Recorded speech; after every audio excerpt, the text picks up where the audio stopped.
and welcome to episode 9 of Killtocraft Podcast. I am Vanessa. Welcome. Today I have for you a finished object, a little weeny bit of works in progress, and some hoarding to show you, which I think you've been waiting to see. So, you can find me over on Instagram as Nessa Townley. You can also find me on Ravelry as Killtocraft, and you can find all show notes on the Killtocraft Podcast Ravelry Group and on my website, which is www.killtocraft.wordpress.com. So, hi! How are you all? I hope you're okay. I decided to do a week podcast this time. I bet you're all thinking why. But it is just because I went to Yarndale and bought things. And I thought you might not want to wait the 2 weeks to see them. So I decided a week. A week is a long wait. It's a long wait. So I would like to first of all say massive thank you to everybody who watches. We have now gone over 300 subscribers on YouTube, which seems crazy. To me, it seems crazy. But yeah, thank you very much. I love that you guys are watching out there, and it's just so nice. You guys just carry on subscribing and liking and sharing, and I'll keep on podcasting. So, the next thank you is to everybody this past week that's joined the Ravelry Group. I think there's been quite a lot of people that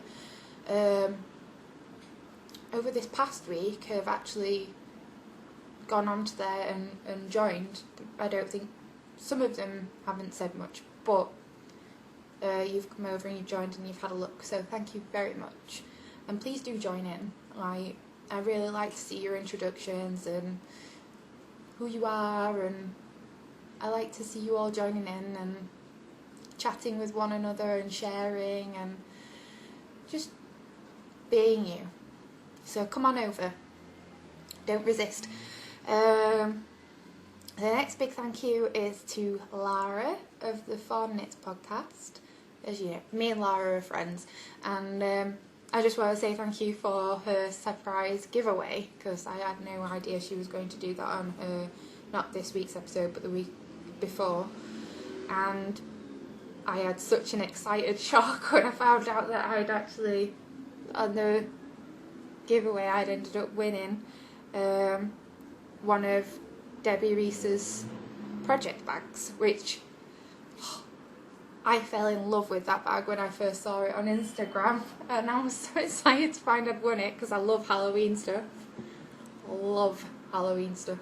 For me, the end of the year I enjoy probably the most, because autumn comes, cooler weather, knitting reignites, and then you have your Halloween, which is great for me because I love spooky, scary movies, and I've been brought up watching them.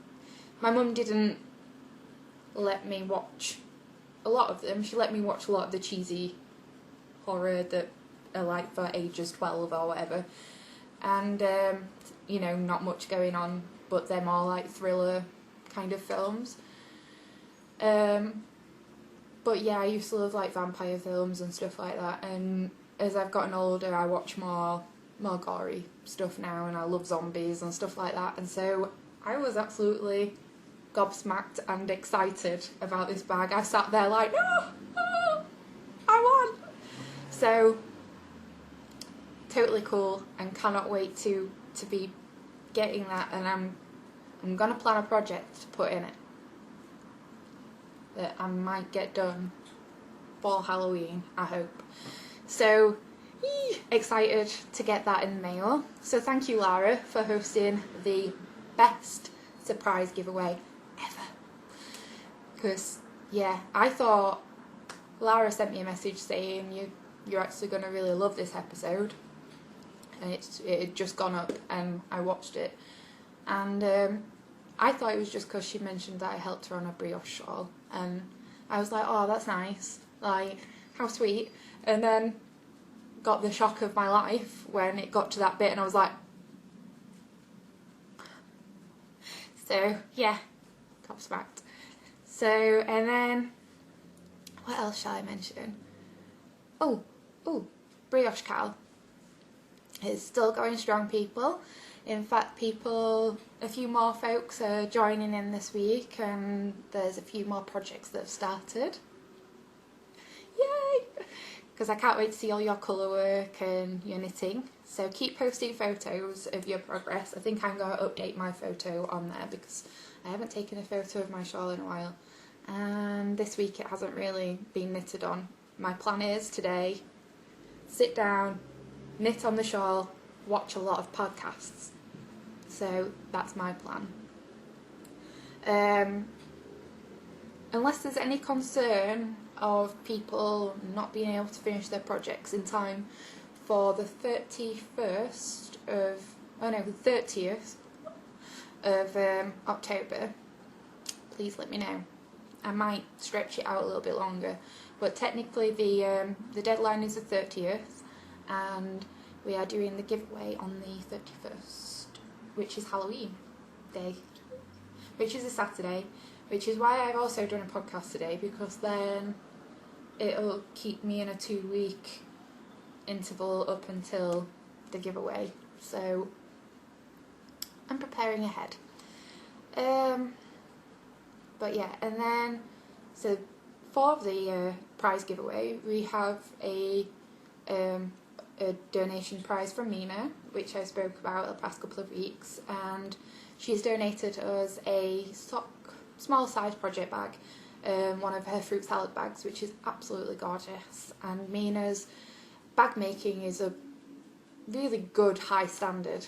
The quality of the fabrics, the stitching, just everything is top notch. So please do check out her Etsy shop as well, which is Mina Makes on Etsy, and I think she's just had an update, so I don't know if there'll be anything left, but she does some great bags, and she's got some new fabrics recently from her trip to New York, so go and take a look because it's worthwhile.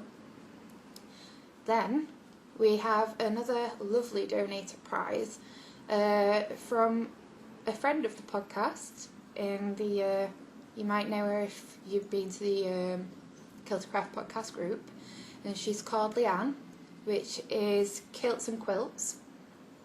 Hello, Leanne. She's kindly donated a pattern up to the value of $10.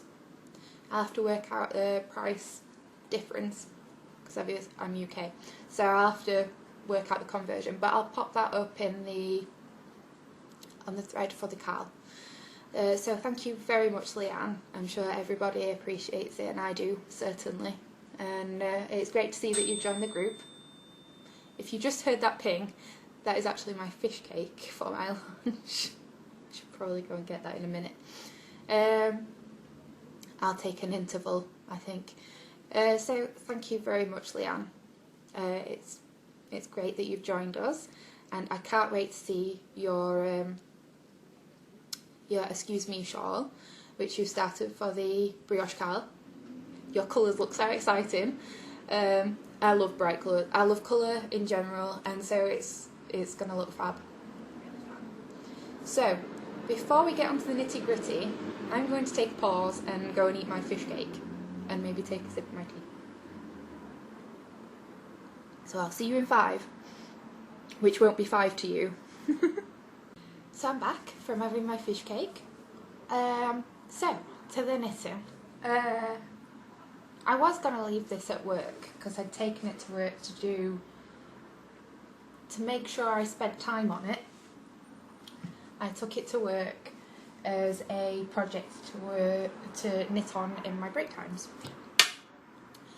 I have 2 15-minute breaks and a 45-minute break at work, and sometimes the best way to spend it is via knitting. So I took my mum's waistcoat with me, which is knit in country style DK, I can't remember the leaflet number. It's a third eye leaflet, and I'll pop it in the show notes. But this is how far I've got, and this is the pattern.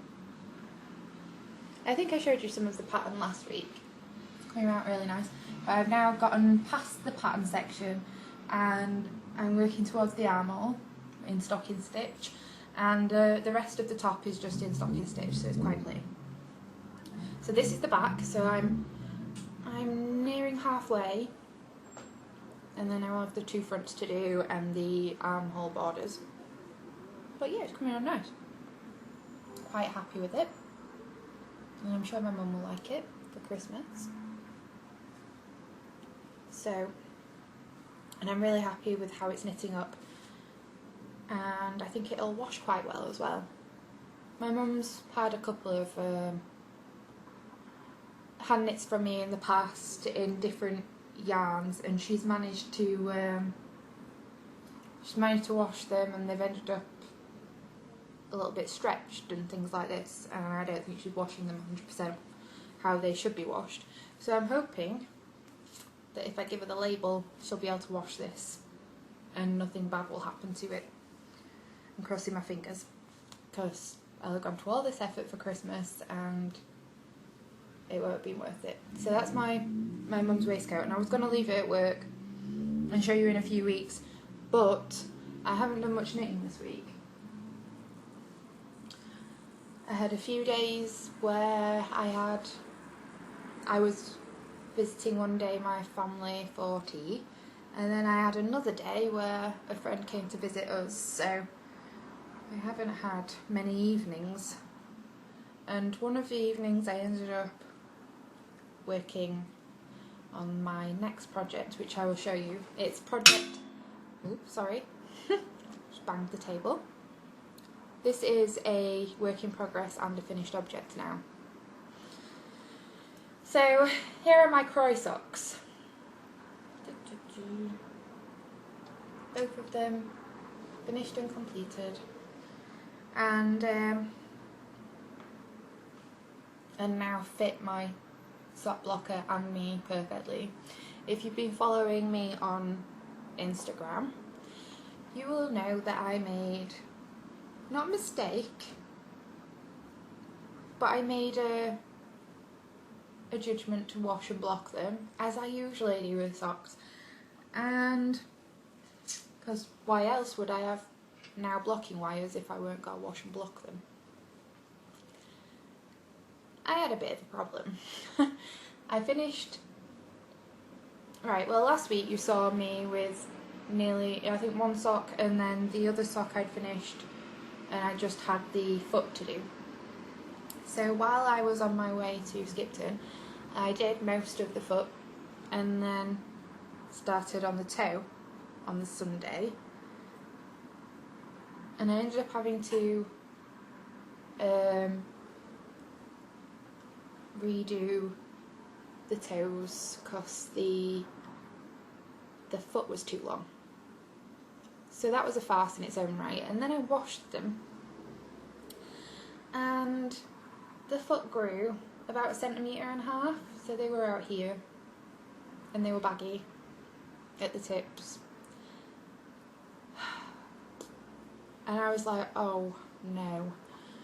But never using Croy yarn before, I didn't know whether it was something I was missing, and I decided to ask you lovely ladies on Instagram whether you'd had any Croy experience and what was going on with my socks. I'm doing these for the September Cal, which is Mina's knit along on the Knitting Expat Podcast Ravelry Group. I've also added them into the rainbow along because I think they're pretty rainbow. So I asked for tips and tricks and possible tips on what to do about my socks now they were an extra 1.5 centimetre longer than they were. Thankfully, sorry, just turning my show notes so I don't forget anything. thankfully, Amber of the Crochet Junkie podcast, if you haven't watched Amber, her podcast is lovely, please go and take a nosy, but Amber kindly suggested that I machine wash them and tumble dry them, and that they would actually shrink back to their original size, which was a great idea. And I was going to my mum's on Wednesday and I thought, yes, I can totally do that, and then they'll be fine. But then I had this thought that was, in the long run, I don't have a tumble dryer,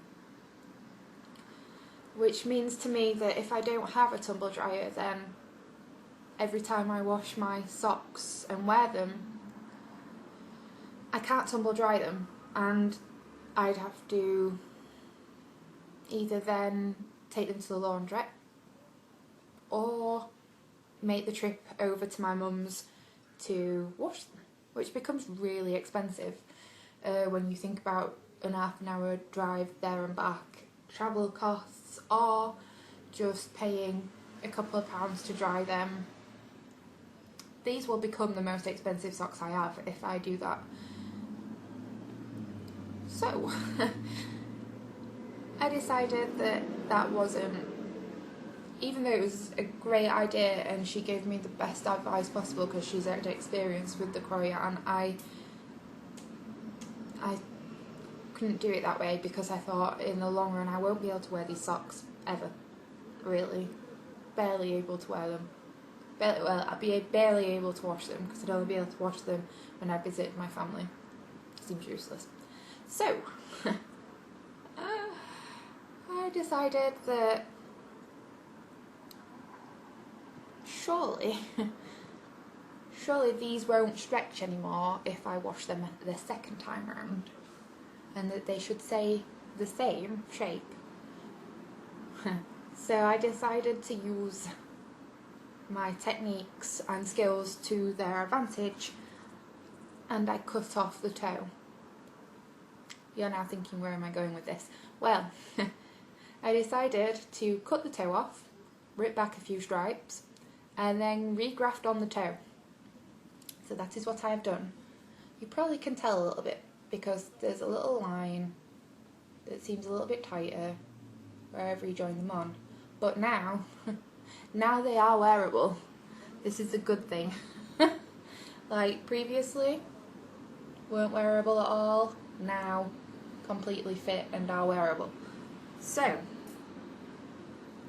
and I was a little bit nervous. I have to say, this is the first time I've ever cut any of my knitting.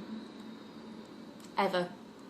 I don't like to cut knitting, and I think that steeking is scary, but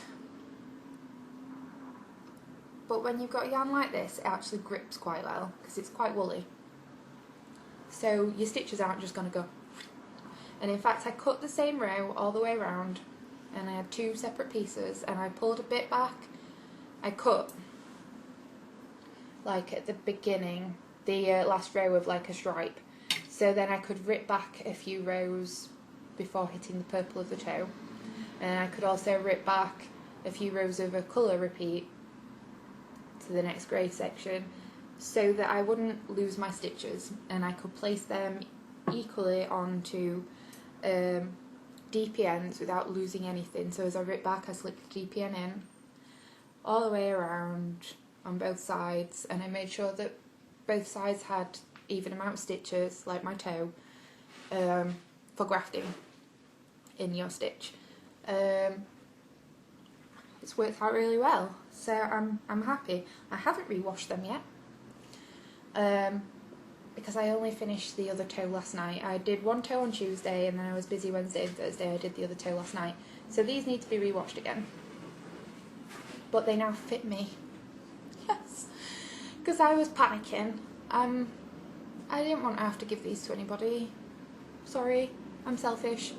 Sometimes. I purposely bought this crow sock yarn because I loved it so much myself, and waited the few weeks for it to be delivered from America. And when it did arrive, I waited a few months until I cast it on, and then I knit it and found out that they stretched and didn't fit. But I certainly didn't want to give them to somebody else, so I made sure they did bloody fit. Mind my language. I made sure of it, and I love them. So my next step is to give them another wash. But logically, they shouldn't stretch anymore. I hope. Cross your fingers for me, please.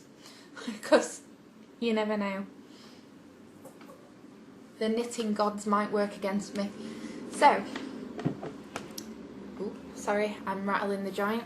I'm manoeuvring. So anyway, the cutting and grafting of my socks ended up being a top success. And just need to rewash and hopefully wear them and see how they wear. But I've heard that crow socks are great, so cross fingers. I've got again my mint green tea. I went out this morning. I had a coffee this morning, then I went out with my book to have a read and got a pot of Earl Grey, which was lovely. And then my friend Claire popped out with me for a few hours, and we ended up having a couple of coffees. And I came back, and I like to have a drink when I'm doing the podcast, and I thought, yeah, I'm going to have something less caffeinated. So, the next thing is hoardings of what I bought from Yarndale. So, Yarndale was last Saturday, and Skipton is in North Yorkshire, and it's about an hour train journey from here. I grabbed a coffee in the morning and I set off, made an exchange at Leeds and got to Skipton. On arriving, I followed a very distinct path of knitters which led the way to Yarndale. There were so many of them. Sorry, my little Lincoln is deciding to join us. Well, not join us, but he's joining me on the little coffee table by me. Hello, me. So you take a walk over a canal through a park, and then you go through, I think, what is a college establishment, and over the other side is the auction market. So it wasn't too difficult to find once following all of the knitters there, and I'd never been before, so thanks knitters, leading the path. On arrival, I waited in the queue to go in at the entrance with my ticket, and found myself landing straight at the Easy Knit stall, which I really wanted to go to. And after purchasing from them, I went to have a wander and soak in all of the stands and the views, and well, I ended up seeing a few friends, a few designer friends, Natalie Sales and, I think that's how you pronounce the name, and Fiona Alice, both keen designers and lovely people, and chatted to them for a long while. And then I went to visit the pom-pom stand to see my other friends, Lydia and Amy, who were on the stand at Yarndale, and chatted a bit of knitting, a bit of pom-pom, and had a good cuddle because it's the first time I met them, and so excited, and the girls are lovely. So yeah, it's all very exciting. I met 2 lovely viewers of the show, so you ladies know who you are, and hello. Thank you for introducing yourselves and saying hello and giving me, well, appreciation for what I do. I was a little bit nervous. I've never had somebody come up to me and say, "Oh, I'm a podcast viewer of yours," and so I think I was a bit shocked.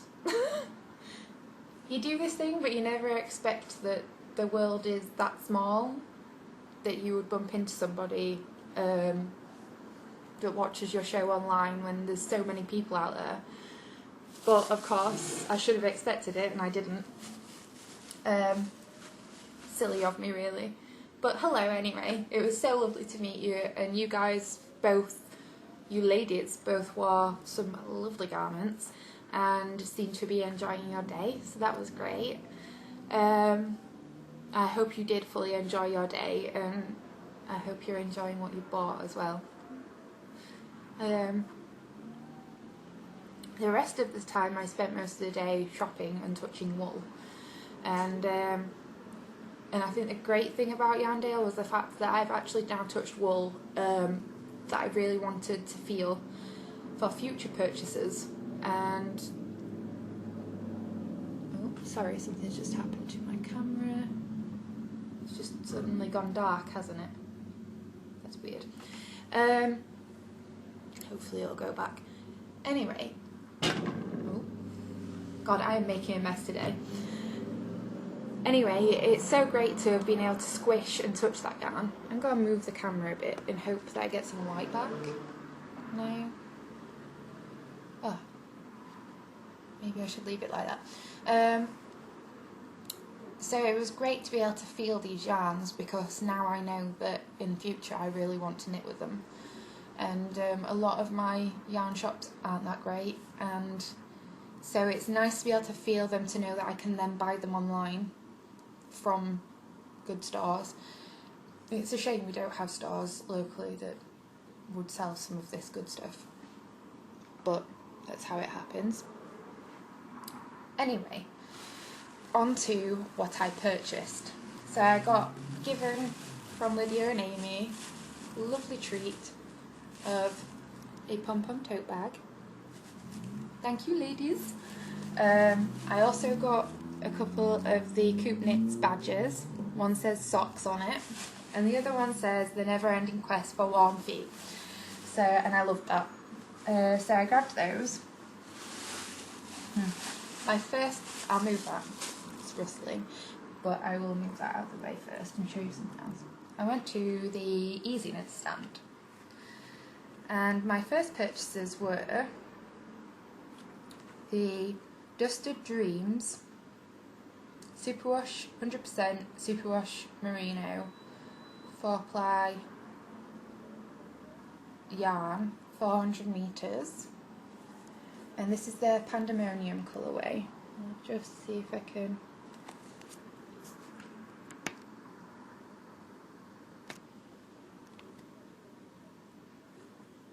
Gorgeous. I don't know if my camera is working very well today. It's not working very well for me anyway. But yes, and it's got these little speckles in areas and hints of colours, and I just love this. This is some of the yarn that I was hoping to grab and pick up, because look at it. How could I not resist? And I picked up a few other colours at first, and then I put them back because after moving a skein I noticed this colour hidden, and I was like, oh, because it's got like it's got pink, it's got like charcoal greys, and then it's got this like lavenderish grey. It's lovely. So I grabbed that, and then I bought pretty much everything that I'd wanted to buy from Yarndale, and even came back with a little bit of money. Not much, but a little bit. I really wanted to buy a sock blank, so I bought one of their sushi rolls. Hoping you'll be able to see this well. So you've got like bright pink, which goes into like a burgundy-ish colour. Then it goes into a purple and a blue, into a green, into a yellow. In fact, I haven't taken this out, but I will stuff it. Let's show you where it looks like out in the open.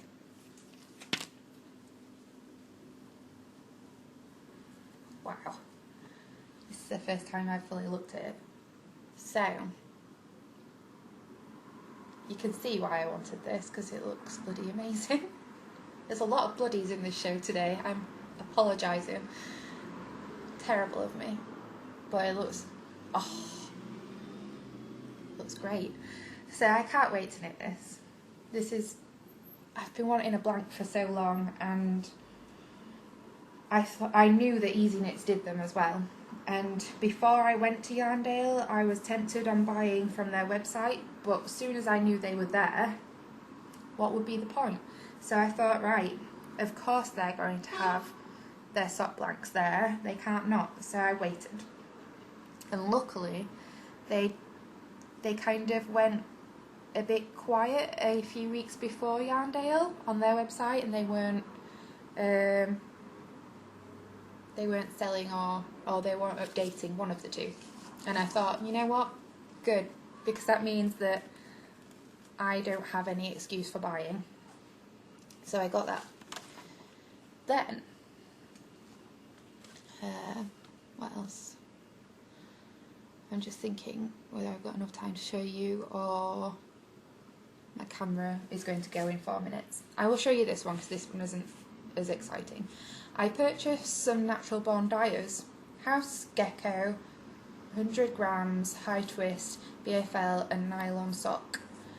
And this is dyed with natural plant dyes, 365 metres. And I'm not sure, you should be able to see this.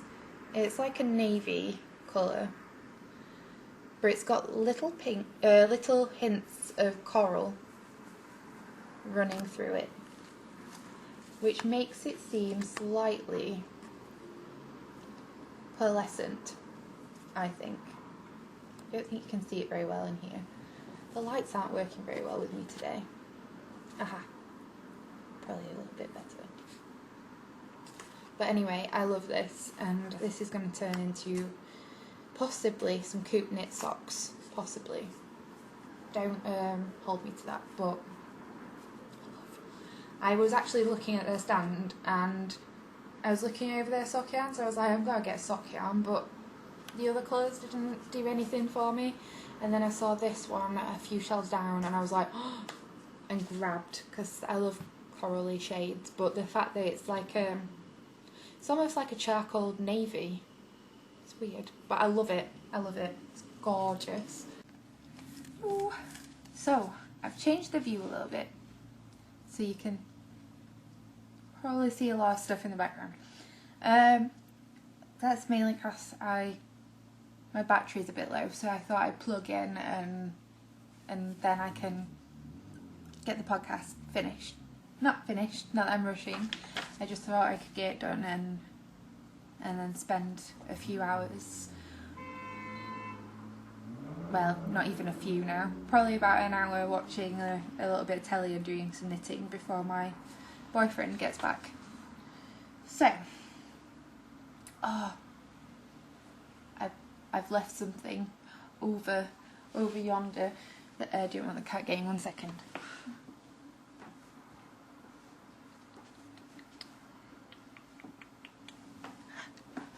So, one of the next things that I really wanted to get from Yarndale, I've kind of made a bit of a mental list. Like, I wanted to get some sock yarn, I wanted to get a sock blank, and I've made like a list in my mind from the sellers that was there, some important things I wanted. Sorry, I've got a bit of fibre in my mouth. And one of the shops I really wanted to go see was the Spin City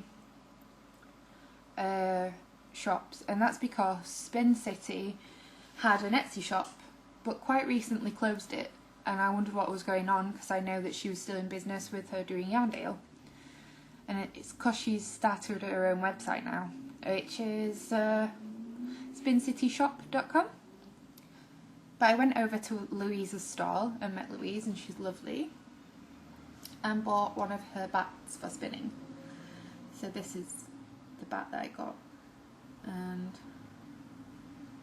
it is gorgeous. So soft and fluffy and squishy and bright in areas. I love it. It's a bit sea or maybe mermaidish, but it's just beautiful. The only qualm I have with the stall was that nothing was labelled. So this now it has a ribbon around it, but it has no label. It could do with the cardboard little cardboard label that says what is in here. So, and Louise told me when I was at the Yarndale show. However, in the excitement of buying, I kind of forgot what was in it, and had to send her a message over Instagram. So I tagged her in a picture of the bat and asked her specifically what it was again that was in here. And it's called the Neptune bat, which is understandable. And then in it she gave me the fibre content, which is, it's got merino in there. I think she said it was 19 micron. I'm not sure, that was when I was talking to her though. It's got Tencel, Firestar, silk, silk neps, soy silk and Corriedale. And I thought, ooh, that's a nice and interesting soft mix. So, and it has got a little bit of sparkle in areas. You can probably see a couple of little bits that sparkle, but it doesn't seem to be over the top. But yeah, I really liked this. There was a few others that I really liked, but they were so bright, and I kind of wanted something that wasn't as crazy, something that I thought after I'd spun it was quite wearable, especially as a hat. And I could imagine this being a hat or something, maybe cowl or something special that I could wear.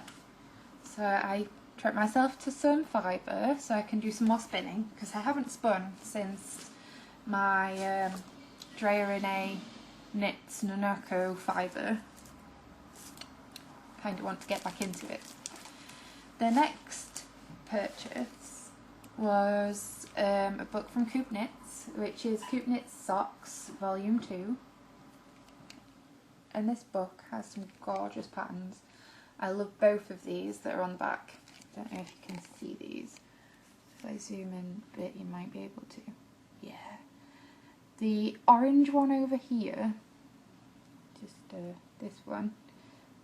This one's done in Madeline Tosh, I believe, and it was their neon peach colourway, which I know Lara loves very much from the Fawn Knits, and I'm not kidding, they were gorgeous. So I really want to make those, but I really want to make them in the exact same colourway, to be honest, because I find them stunning. And then these I really love, and I love the gradiated colours, which I think are from the Knitting Goddess, which I was thinking about purchasing a set and possibly using my navy for them. But we'll see. We'll see, because there's plenty of time and I'm not going to rush on deciding. The last thing I purchased, right at the bottom of my bag, was some Knit Pro Zing DPNs. Now, I wanted to have a feel of these before I bought them, because I'm cheeky. I opened them up at the stall and I felt the ridges just to see if it was true. And it says on the back that they're meant to be seamless, and well, I've knitted with the carbons. They're not seamless. They have seams, and thank God I haven't bought any, because I wouldn't have been happy with them. But these are seamless. These are smooth, and I was so shocked and in love with them. I had to buy myself a set. So I can't wait to knit with these. I've already heard that people have knitted with them and are really pleased with them because they have got a seamless join. I have heard I think one podcaster I've heard say that they could feel seams on theirs. I think I'm quite lucky, and hope, because I opened my pack ever so slightly at the bottom to feel them, I think I'm lucky enough to have got a set that certainly haven't got seams, but the majority of people seem to be saying that they don't have them, so that's better than the carbons, I think. I think that the carbons, I think, was meant to be seamless, and I think they said that it was a faulty thing if they weren't. But I know a lady at my work that bought the straights and ended up with seams, and she's not very happy with them because she paid a lot. So I can't wait to knit with them. So that's my purchases from Yarndale, and I had an amazing time. I've met some amazing people. I met, only ever so briefly, while I was at the pom-pom stand, I met, is it Alexa from Tin Can Knits? Which I was a little bit like, oh, don't geek out, because I'm knitting her latest pattern from the Pom Pom Quarterly, which was the sparkly sweater I showed in last episode, the Hitchcock sweater, and she was actually there, and I was like, I could tell her that I'm knitting it, but I didn't. I held back, and instead I just we chatted to her. It was kind of great, and I wanted to fangirl out for a second and be like, oh, I've made one of your designs. But I restrained myself. Obviously I met Rachel Coopy and I met the Pom Pom ladies, and while I was also at the stand I got to meet Emily Fodden of Viola Yarn. She works for John Arbon, and I think the newest Pom Pom Quarterly Pomcast episode has an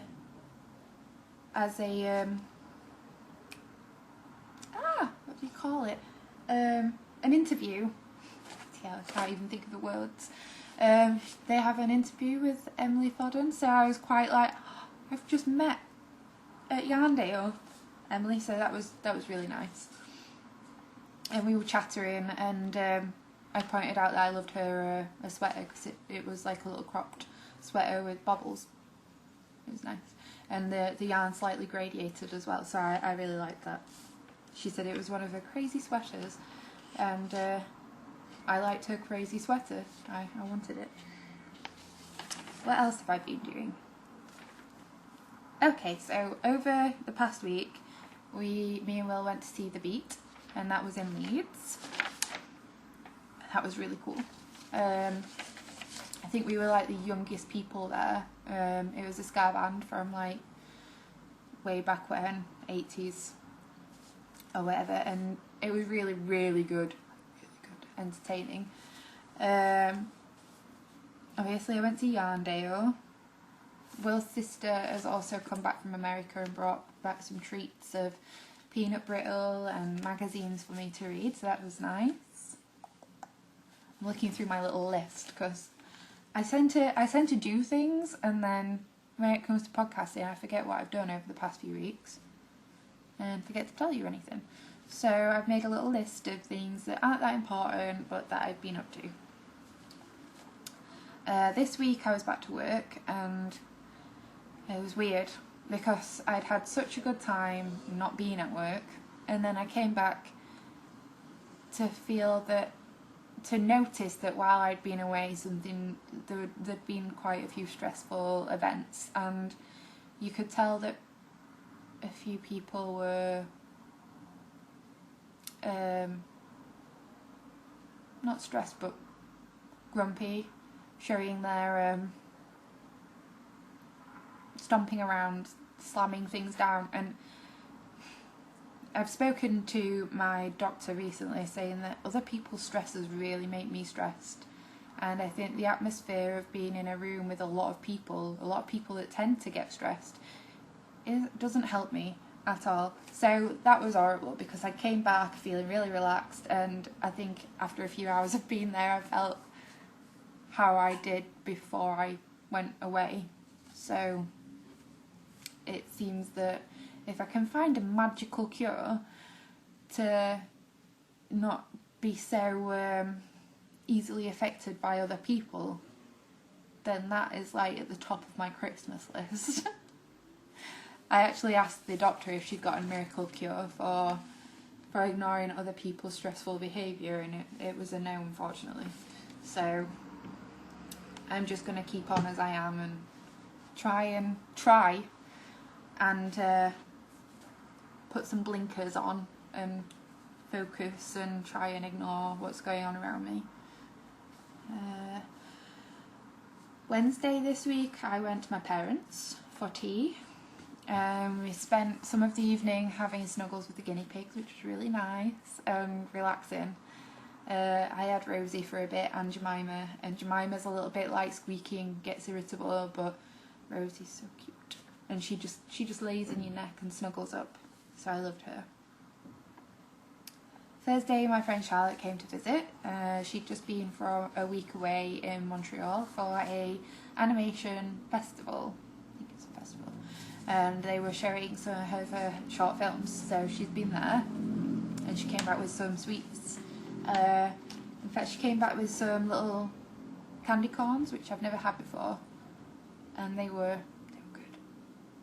They're like a little bit like really sweet, but they're almost like little fudges. I don't know if that's what they are, but they tasted good. And the other thing is I've been watching Leah of All You Knitters Love podcast. Sorry, Leah, I always step over your podcast name really badly. I kind of end up pronouncing it in a mess. But yeah, the All You Knit Is Love podcast. She's been doing I think I mentioned it last time, she's done a little book episode of book hauls books she's been buying, reviews, things like that, which is really great because I've gotten really into reading books over the past year. I've gotten back into enjoying them, and I've been quite a monogamous reader and trying to get through a book at a time, because I used to just read half of a book and leave them. And I'm doing really well.